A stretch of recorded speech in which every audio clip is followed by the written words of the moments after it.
त्या तुमच्या मुख्याध्यापिका नूतन मॅडम, तुमचं नाव मी आता ऐकलो, नूतन. किती छान नाव आहे की नाही. जे जे नवीन करतात का नाही त्या नूतन असतात. मुलीनं मी प्रमुख पाहुणा म्हणून आलो, याचं सार श्रेय डॉक्टर V.T. पाटील तथा काकाजींना. मी काकाजींना पाहिलंय. काकाजींनी मला गाडीत बोलवलं होतं. इनामदार सरनी ओळख करून दिली होती आणि इनामदार सर म्हणाले होते, सर तुमच्यावर लिहिलेला लेख याच मुलांना लिहि. और सर या आठवणी जागृत होत आहेत. काकाजींनी मला गाडीत बसवलं, पाठीवरनं हात फिरवला, तुझं गाव कोणतं म्हणाले. मी जत म्हणालो. ज्या जतच्या डोंगर कपारीमध्ये मी शाळा शिकली, त्या डोंगर कपारीतून कदाचित बाळानं माझी भावना अशी झाली होती की मला नोकरी लागेल का नाही. पण पवार साहेब धाराळ आणि विद्यापीठानं त्या काळात 93 साली 77 मुलांच्या मध्ये ओपनच्या जागेवर माझी निवड केली. तिथंच मी यशस्वी झालो. मुलीनं हुशाराच्या हायस्कूलमध्ये मी क्रीडा शिक्षक म्हणून लागलो. सावधान, विश्राम, पिछे मोड, दैने मोड, बाहे मोड. मी त्या 2 मुलींना शिकवलं. DED आल्यावर त्या माझ्या विद्यार्थिनी पाठीमागे बसले. एक इथे बसले, एक तिथे एक बसले. ती काय करते माहिती का, ती DED तोच नाही असं शिकवायचं तुम्ही, तेवढ्या ती करत होती. आणि तिनं आत्ता हळूच एक झपाटा मारला त्या मुलीला. अव्वा, मी म्हणालो पण तुझं कौतुक आहे, वर्गात ती तशीच होती, आजही ती तशीच आहे. आणि इकडं बसलेली आहे ना, ती तर खूप हुशार, तिचा पहिला नंबर यायचा. आणि आता ही इथं बसलेली. आता मॅडम इथं रेकॉर्डिंग करायला गेली आहे. यांचं तर कौतुक एवढं करायचं आहे की आदर्श शिक्षिका म्हणून निवड झाली. आणि भाला फेकलाय तर मुला पहिला नंबर काढलाय.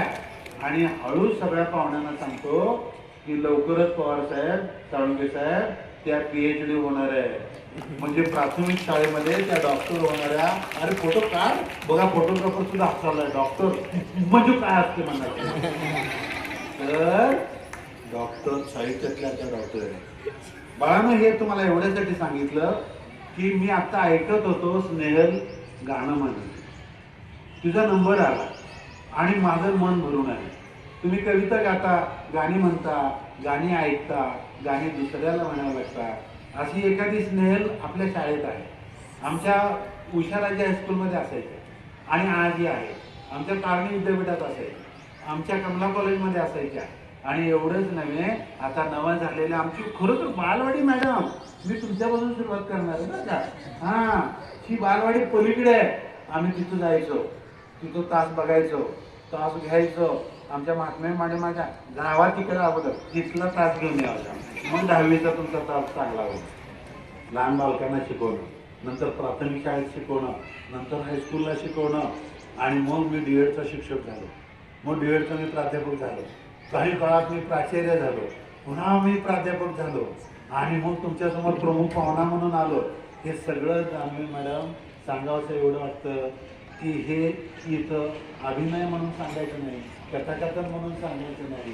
पण ह्या मुलींना अशीच एखादी कथा उद्या त्यांच्या जीवनामध्ये घडू शकते. आणि म्हणूनच इथं म्हणण्यासाठी एखादी अभिनय करणारी मुलगी असू शकते. आणि मग अलमीरा कथाकथन करते. आता मी जे काही बोललो ना, तो कथाकथनाचा एक भाग असतो. मुलींना आईशी बोलता, बाबांशी बोलता, शाळेत बोलता, घरी बोलता, ते सुद्धा एक कथाकथनच असतं. आणि मग हे सगळं दिव्य पार करावं लागतं. त्यावेळेला दिव्यासारखी एखादी मुलगी कथाकथन करते. आणि या सगळ्या गोष्टीला जोड लागते स्वरांची. म्हणून स्वराचा जिल्ह्यात नंबर आला. आणि म्हणूनच मुलीनो, मी तुमच्यासाठी एवढंच म्हणेन, तू नव्या जगाची आशा, जय जय भारत देशा. तू नव्या जगाची आशा, जय जय भारत देशा. काकांनी स्वप्न बाळगलं, काकींनी स्वप्न बाळगलं. आमच्या सगळ्या शिक्षकांनी ही स्वप्न बाळगली. आणि ते क्रांतिकुमार पाटील साहेबांच्या पर्यंत साक्षात सत्यात ते उतरवतंय. कारण इथं नाव घेतलं गेलं तेजस्विनी, इथं नाव घेतलं गेलं दीपाचं, इथं नाव घेतलं गेलं दिव्याचं, इथं नाव घेतलं गेलं राहीचं. इथं नाव घेतलं गेलं आपल्या एका हातानं अपंग असलेल्या दीपाली पाटील. मला सांगा की मुलीनं हे कधी घडतं? तुम्ही आता बक्षीस घेणार आहात, बक्षीस घेणाऱ्या मुलींचं कौतुकच आहे, त्यांचं अभिनंदनच आहे. पण ज्या बक्षिसाला पात्र जरी आज ठरल्या नसल्या तर त्या सगळ्या मुलींनी लक्षात ठेवायचं की माझी खरी सुरुवात आज आहे. यश मिळाल्यानंतर दुसरे एखादा यशस्वी तिथं येतो किंवा तो तुमच्याशी खेळायला लागतो, त्यावेळेला तुमचा विजय होतो. अपयश ज्यांना आलेला आहे त्यांनी लक्षात ठेवायचं माझी यशाची सुरुवात आज झालेली आहे. आणि मग हे सगळं करत असताना काकाजींनी हेच स्वप्न बाळगलं, म्हणून त्याने आपल्या विद्यापीठाचं नाव ठेवलं ताराराणी महिला विद्यापीठ. मला सांगा की काकाजींचं स्वप्नच होतं की ताराराणी विद्यापीठ हे विद्यापीठ झालं, आणि म्हणून तुम्ही इथं आला. आपले काकाजी महानच आहे, होतेच आणि राहतीलच. आणि हे सगळं करत असताना त्या निसर्गाच्या रम्य वातावरणात तुम्ही येता, झाडाकडे बघता, पशुपक्ष्यांच्याकडे बघता, किलबिलाट ऐकता. काकाजी त्या खुर्चीखाली बसायचे आणि हे पक्ष्यांचा जसा आवाज यायचा तसंच त्यांचा मुलींच्याकडे लक्ष असायचं. मुलीनं, तुम्हाला माहिती आहे की तुम्हाला गाणी आवडतात, वटाणा फुटाणा शेंगदाणा उडत चालले टनाटना. तुमच्याकडे काही नाही, वटाणा फुटाणा शेंगदाणा उडत चालले टनाटना. इकडं लगेच तुमच्या समोर येतं प्रकाशातले तारे तुम्ही अंधारावर रुसा, असा मुलानो असा, असा मुलानो असा. आता हे सगळं करत असताना आज मी आता पवार सरांना सांगत होतो की तो माझं नाव आहे, पण मी मुद्दामून फोटो काढून घ्यायला सांगितला. त्याचं कारण सांगते सर, जतच्या कॉलेजमध्ये जतची माजी विद्यार्थिनी DYSP पुष्पलता दिघे तिच्या हस्ते बक्षीस समारंभ तिथं निर्माण होतो, आणि जयसिंगराव सावंत यांच्या हस्ते ताराराणी विद्यापीठात आता बक्षीस समारंभ होतो. जतच्या डोंगर कपारीतली ही मुलं दोन्ही ठिकाणी प्रमुख पाहुणे म्हणून आहेत. हा एक योगायोग आहे. मुलीनं, हे सगळं घडलं काकाजींच्या. तिथं बापूजी साळुंखेंनी शाळा काढली नसती, कॉलेज काढलं नसतं, ज्ञान विज्ञान आणि सुसंस्कार यासाठी शिक्षण प्रसार बापूजी साळुंखे, आणि इथं ताराराणी विद्यापीठ काकाजींनी काढलं नसतं तर जयसिंगराव सावंत तिथं आलेच नसते. या सगळ्या गोष्टी मला आता आठवत आहे. म्हणूनच शेवटच्या 5 मिनिटामध्ये मी 15 मिनिटं बोलून गेलो. तुमचा बक्षीस घ्यायचं आहे, तुम्हाला ऊन लागतंय आणि सावलीत तुम्ही बसावं अशी तुमच्या मॅडमची इच्छा आहे. पण बाळांनो लक्षात ठेवा, उन्हामध्ये वाढलेली मुलं सावलीमध्ये मोठी झालीत का, आणि सावलीमध्ये असलेली मुलं उन्हामध्ये मोठी होतात का, हाही विचार तुम्हाला करावा लागतो. कारण आपल्याला चटके बसल्याशिवाय मोठं होता येत नाही आणि आनंदाशिवाय पुढे जाता येत नाही. हेच आपल्या ताराराणी विद्यापीठामध्ये तुम्हाला मिळालं. आणि मग हे मिळत मिळत तुम्हाला एवढं मिळणार आहे. एक चिमणी होती आणि एक कावळा होता. इथंच तुम्हाला गोष्ट माहिती आहे. एक चिमणीनं इथं शाळेमध्ये ऍडमिशन घेतलं, बालवाडीमध्ये तिनं ऍडमिशन घेतलं, प्रवेश घेतला, बालवाडीत शिकू लागली. ती चिमणी तिथं हळूहळू उड्या मारू लागली. पण चिमणीचे आजी आजोबा पंजोबा आठवण काढू लागले. चिमणी काही काळासाठी थांबली आणि ती आजी आजोबांच्याकडे गेली. परत त्या चिमणीनं ठरवलं की आपण पहिलीच्या शाळेमध्ये इथं जायचं. ती इथं आली, प्रिन्स मध्ये तिनं ऍडमिशन घेतलं. खूप धन्यवाद साहेब. साहेबांनी नेहमीच आमच्या शाळेला शाबासकीची थाप दिलेली आहे. सरांनी वेळोवेळी आमच्या विद्यार्थ्यांना शैक्षणिक मदत करून त्यांचे भावी आयुष्य घडवण्यासाठी नेहमीच आम्हाला सहकार्य केलेले आहे. त्याबद्दल खूप खूप धन्यवाद सर. चांगल्या गोष्टी त्यांनाच मिळतात जे वाट बघतात, अधिक चांगल्या गोष्टी त्यांना मिळतात जे प्रयत्न करतात, पण सर्वोत्तम गोष्टी त्यांनाच मिळतात जे आपल्या प्रयत्नांवर अतूट विश्वास ठेवतात. आपल्या या चिमुकल्या कळ्यांनी विविध स्पर्धेत यश संपादन केले आहे, त्याबद्दल त्यांचे कौतुक करूया. आजच्या प्रमुख पाहुण्यांना मी विनंती करते की त्यांनी आपल्या शुभ हस्ते विद्यार्थिनींना पारितोषिके प्रदान करावी. बक्षीसपात्र विद्यार्थिनींचे यादी वाचन करत आहे सौ शिंगण मॅडम व सौ उलटे मॅडम. कार्यक्रमाचे प्रमुख पाहुणे सावंत सर, पवार सर, मुख्याध्यापिका, शिक्षक वर्ग, निवृत्त शिक्षक वर्ग, पालक आणि छोट्या छोट्या विद्यार्थिनी. आताच तुम्ही प्रमुख पाहुणेचं भाषण ऐकलं. ते भाषण असं वाटलं नाही, खेळीमेळीचं एक वातावरण होतं. आणि त्याच्या आधी तर बघितलं तर आम्हालाही आता बसलो आहोत एवढंच वाटत होतं. आणि मुलीही काही मी बघत होतो तर मुली आपलं ऐकत होत्या. पण त्यानंतर सरांच्या बोलण्यातनं सगळ्यांचे मन प्रफुल्लित झाली आणि सगळ्यांचा आनंद आणि चेहऱ्यावरचे हावभाव हे दिसून आले. उत्तम भाषण होतं.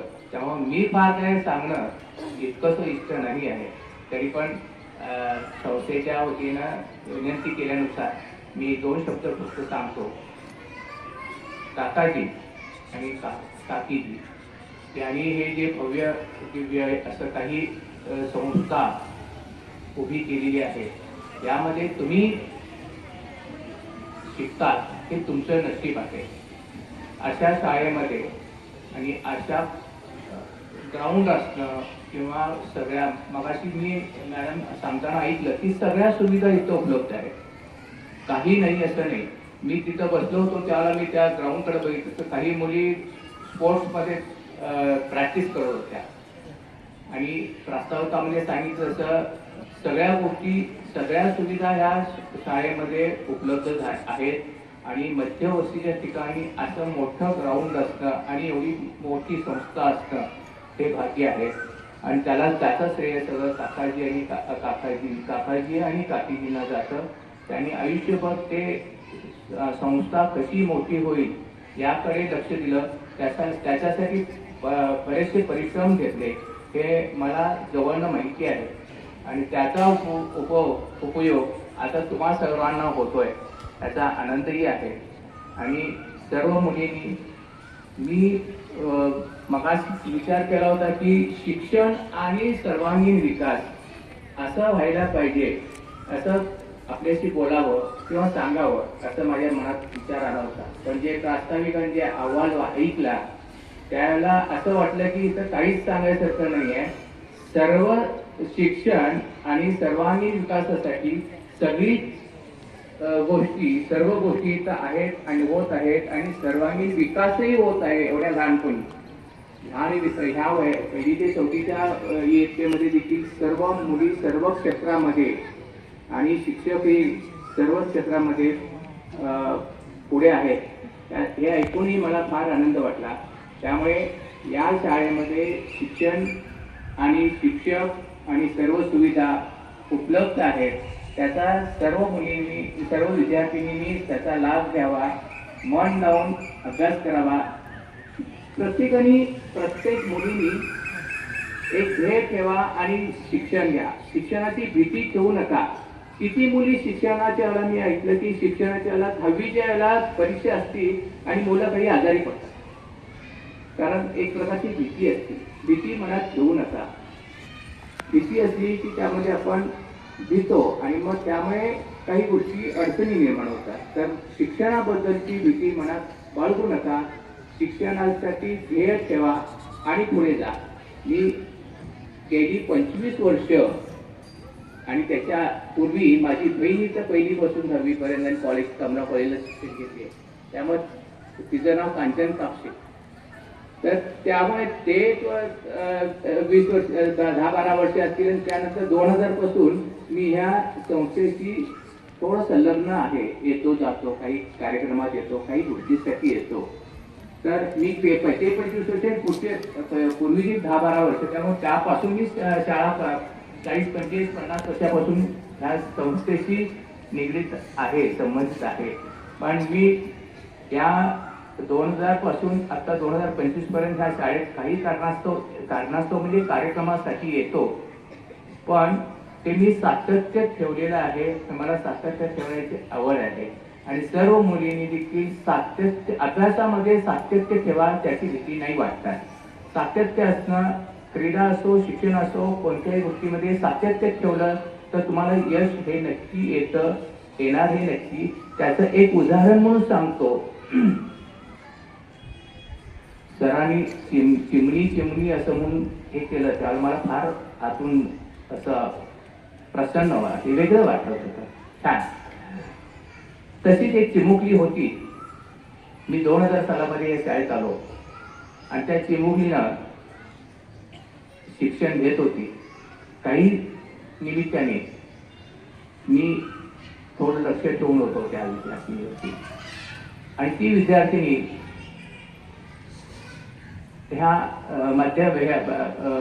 ह्या शाळेतून उषाराजेमध्ये गेली.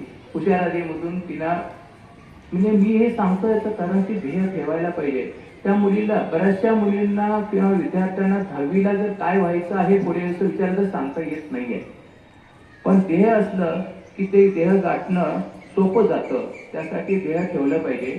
मला अभ्यास केला पाहिजे, मला पास झाला पाहिजे, मला नंबर पहिला काढला पाहिजे, हे ध्येय ठेवा.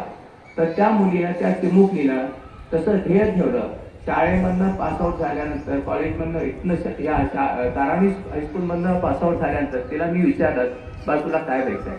तर तिनं सांगितलं 10वीला असताना सर मला वकील व्हायचं आहे. ती मुलगी वकील झाली. वकील झाल्यानंतर पुढे म्हटलं बा काय करणार आहे. नाही म्हणजे मी प्रॅक्टिस करणार आहे. ठीक आहे छान.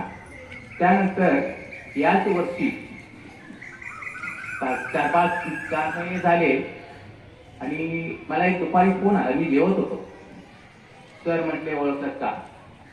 मी म्हटलं हो कारण तुमचा नंबर माझ्याकडे आहे. त्या चिमुकलीची आई होती. त्या आईने मला सांगितलं सर तुमची लेक न्यायाधीश झाली आणि त्या दिवशी न्यायाधीशचा निकाल होता. मी तेव्हारून आलो. मला फार आनंद झाला.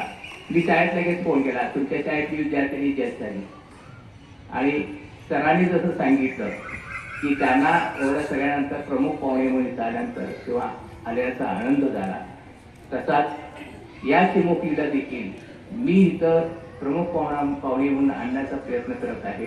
तिचं आत्ता सध्या ट्रेनिंग चालू आहे त्यामुळे तिला परमिशन मिळत नाही. जज ह्या पोस्टला सहसा कुठल्याही कार्यक्रमात जाण्याला परवानगी नसते. पण तिचं जॉईनिंग पुण्याला होईल जज म्हणून आणि जज म्हणून जॉईनिंग झाल्यानंतर तिला एखाद्या वेळेस परमिशन मिळेल आणि त्यावेळेला मी तिला इथं प्रमुख पाहुण्या म्हणून आणण्याच्या प्रयत्नात आहे.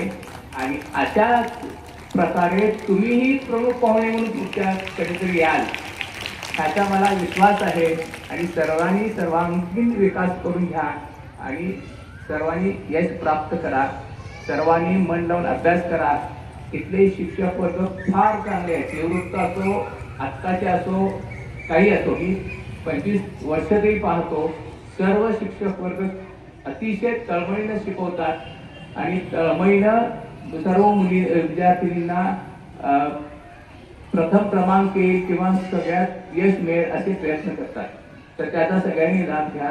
त्याचा उपयोग करून घ्या आणि सर्वांनी चांगला विकास करून घ्या. सर्वांनी यश प्राप्त करा. सर्वांना यश प्राप्त हो अशी ईश्वरचरणी प्रार्थना करतो. आभार. गुरुनी दिला ज्ञान रूपी वसा आम्ही चालू हा पुढे वारसा. आम्ही चालू हा पुढे वारसा. आदरणीय काकाजी व काकीजी यांच्या स्मृतीस विनम्र अभिवादन. आज आमच्या शाळेत मान्यवरांच्या उपस्थितीत वर्षभरातील विविध स्पर्धांचा बक्षीस वितरण समारंभ येथे पार पडला. आजच्या कार्यक्रमाचे अध्यक्षस्थान ताराराणी विद्यापीठाचे उपाध्यक्ष माननीय डॉक्टर S.N. पवार साहेब यांनी स्वीकारले व विशेष बाब म्हणजे विद्यापीठाचा स्कॉलरशिप फंडासाठी देणगी प्रदान केली व आमच्या विद्यार्थिनींना एक प्रोत्साहन दिले. त्याबद्दल मी आमच्या शाळेच्या वतीने त्यांचे मनपूर्वक आभार मानते.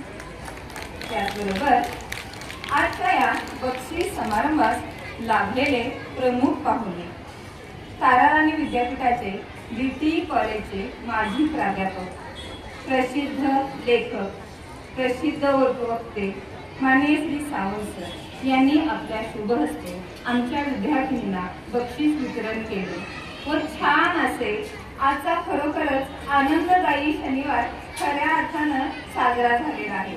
आणि खरोखरच बाल मानसशास्त्र आता खरं तर B.Edच्या वर्गातच बसल्यासारखं एक हे झालं आम्हाला. B.Edच्या वर्गातच आहे असं म्हणजे गुरुंचे गुरु आम्हाला प्रमुख पाहुणे म्हणून लाभले. त्याबद्दल मी आमच्या शाळेच्या वतीनं त्यांचे खूप मनपूर्वक असं आभार मानते.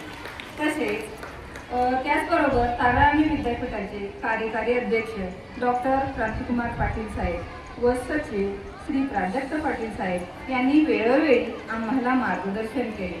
त्याबद्दल मी त्यांचेही आमच्या शाळेच्या वतीनं मनपूर्वक असं आभार मानते.